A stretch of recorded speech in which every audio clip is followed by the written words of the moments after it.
Oke, Assalamualaikum warahmatullahi wabarakatuh. Perkenalkan, saya Mia Anissa Anjarwati dengan NIM 1703304 dari kelas 1 Akuntansi B. Jadi di sini saya akan menjelaskan analisis regresi linear berganda, pengaruh return on equity, dan earning per share terhadap harga saham perusahaan sektor finansial. Nah, di sini saya menggunakan ROE sebagai X1, IPS sebagai X2, dan harga saham sebagai variabel Y-nya. Untuk perusahaan sektor finansial ini terdapat 36 perusahaan. Nah, di sini saya juga sudah masukkan rumus perhitungan untuk ROE dan IPS, di mana ROE itu laba bersih dibagi total ekuitas dikali 100%, dan untuk IPS laba bersih dibagi jumlah saham beredar. Untuk hipotesisnya sendiri, yaitu H0, ROE dan IPS tidak berpengaruh signifikan terhadap harga saham pada perusahaan sektor finansial. Dan untuk H1-nya, ROE dan IPS berpengaruh signifikan terhadap harga saham pada perusahaan sektor finansial. Nah, ini adalah referensi jurnal yang saya gunakan. Oke, untuk yang pertama, saya akan menjelaskan mengenai uji asumsi klasik. Jadi, untuk menentukan uji asumsi klasik, kita bisa ke data, kemudian ke data analisis. Setelah itu, kita pilih yang regression. Kita masukkan untuk variabel Y-nya dan untuk variabel X-nya. Kemudian kita okekan saja. Nah, akan menghasilkan summary output seperti ini. Jadi di sini kita akan mencari atau menjelaskan mengenai statistik regresi ini dan juga uji F serta uji T. Oke, di sini yang pertama saya akan menjelaskan mengenai statistik regresi untuk multiple R. Multiple R itu nilainya 0,7334. Jadi multiple R ini merupakan koefisien korelasi. Nilai sebesar 0,733 ini mendekati angka 1 yang artinya terdapat hubungan yang kuat antara variabel independence X1, X2 dengan harga saham. Nah, ini sudah ada kategori korelasinya, di mana 0,733 termasuk yang kategori kuat. Oke, untuk yang R-square sebesar 0,537. Jadi R-square ini menunjukkan bahwa sekitar 53,79% variasi harga saham, yaitu dapat dijelaskan oleh kedua variabel independen, dengan ROE X1 dan IPS X2, sisanya dijelaskan oleh faktor lain dari luar. Selanjutnya yaitu ada adjusted R-square, nilainya 0,5099, di mana adjusted R-square ini adalah versi R-square yang sudah disesuaikan dengan jumlah variabel prediktor dan jumlah observasi. Nah, angka ini tuh masih menunjukkan kekuatan yang moderat atau kuat. Selanjutnya adalah standar error sebesar 1459,97. Jadi, ini adalah standar deviasi dari error residual. Semakin kecil nilainya, maka semakin baik juga modelnya. Angka ini menunjukkan deviasi rata-rata prediksi dari nilai aktual harga saham. Selanjutnya adalah observation, nilainya 36. Jadi, observation ini merupakan bahwa menjelaskan itu model ini tuh dibangun berdasarkan 36 data observasi, yaitu 36 perusahaan sektor finansial tahun 2023. Oke, selanjutnya saya akan menjelaskan uji F. Untuk F hitung dan juga F signifikan F. Untuk yang F hitung nilainya itu 19,21,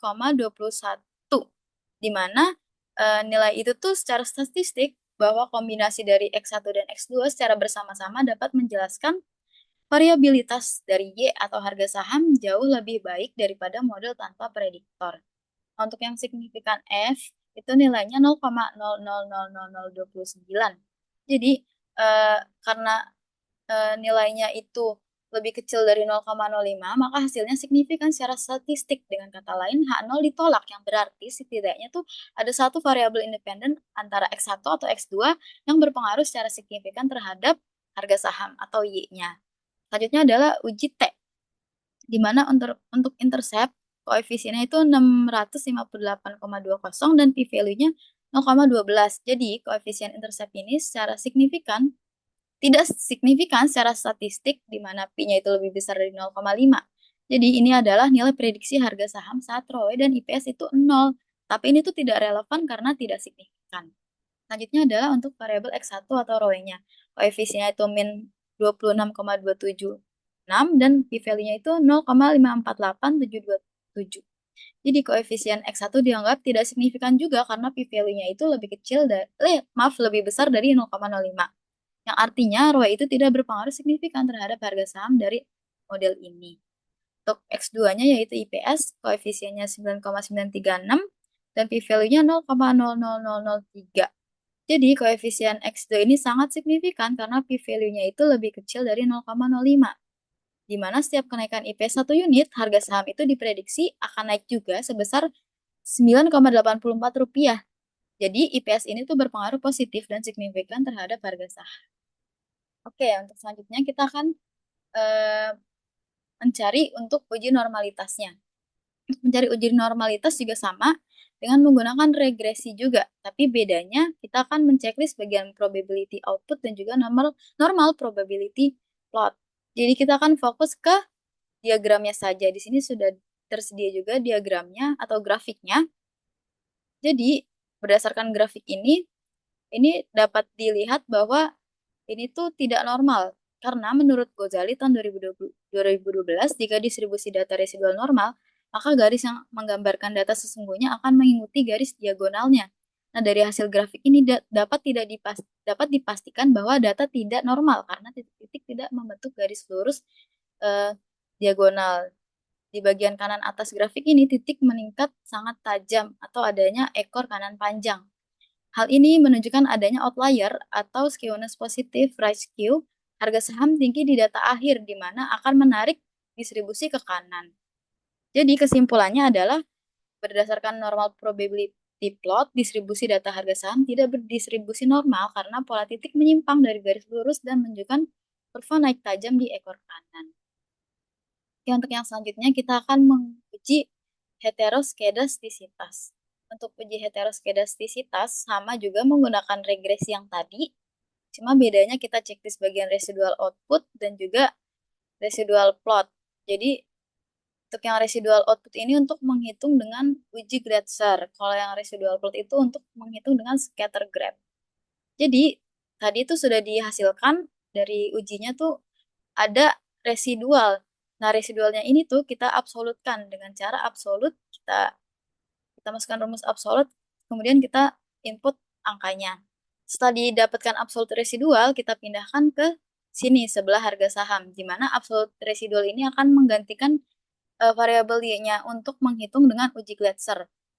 Nah, setelah diuji lagi menggunakan variabel y-nya yang diganti ke absolut residual, dihasilkan data seperti ini. Kita akan fokus ke p-value-nya saja.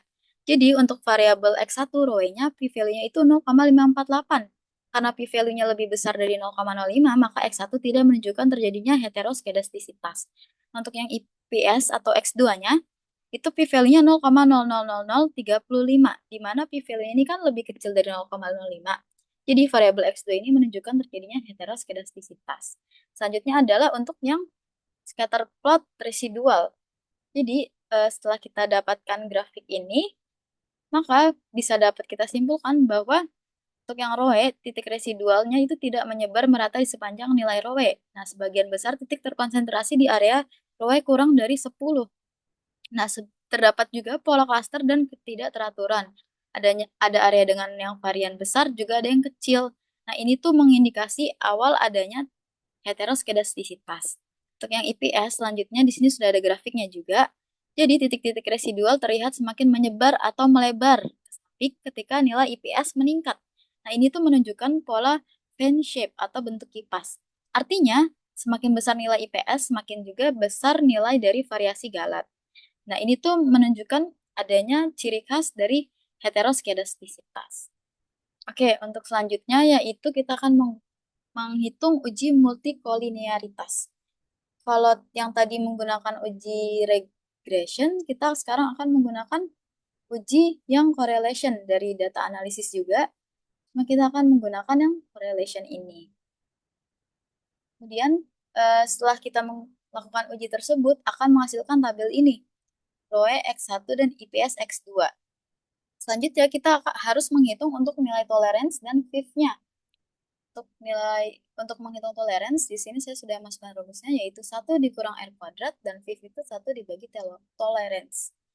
Nah, di sini kita akan membuat tabel lagi seperti ini, di mana tabelnya terdiri atas R kuadrat, tolerance, FIF, dan ada juga komponen R, X1, dan X2. Jadi untuk mencari nilai R-nya ini, kita lihat dari sebelah komponennya ini, ada X1 dan X2. X1-nya itu untuk yang bagian atas, dan X2 itu bagian yang samping. Kemudian kita dapatkan angka 0,525. Taruh di sini, kemudian untuk yang R kuadrat, berarti ini tinggal kita kuadratkan. Dan hasilnya 0,276. Untuk toleransinya, berarti tinggal kita masukkan saja rumusnya, 1 dikurang 0,276 dari R kuadrat ini. Hasilnya 0,723. Dan untuk yang fifth juga sama, tinggal kita masukkan rumusnya, berarti 1 dibagi toleransi ini hasilnya 1,38. Oke, jadi untuk interpretasinya atau penjelasannya, untuk yang komponen tolerance nilainya itu 0,723. Jadi 0,723 ini lebih besar dari 0,1. Berarti sekitar 72% variasi variabel independen tidak dapat dijelaskan oleh variabel independen lainnya. Ini menunjukkan tidak adanya indikasi multikolinearitas. Dan untuk yang fifth-nya, itu nilainya 1,38, di mana itu tuh lebih kecil dari 10. Dapat disimpulkan bahwa model ini tidak terdapat multikolinearitas. Karena multikolinearitas ini terjadi apabila nilai fifth itu lebih dari 10. Oke, sekian penjelasan dari saya. Apabila ada kekurangan, mohon dimaafkan. Wassalamualaikum warahmatullahi wabarakatuh.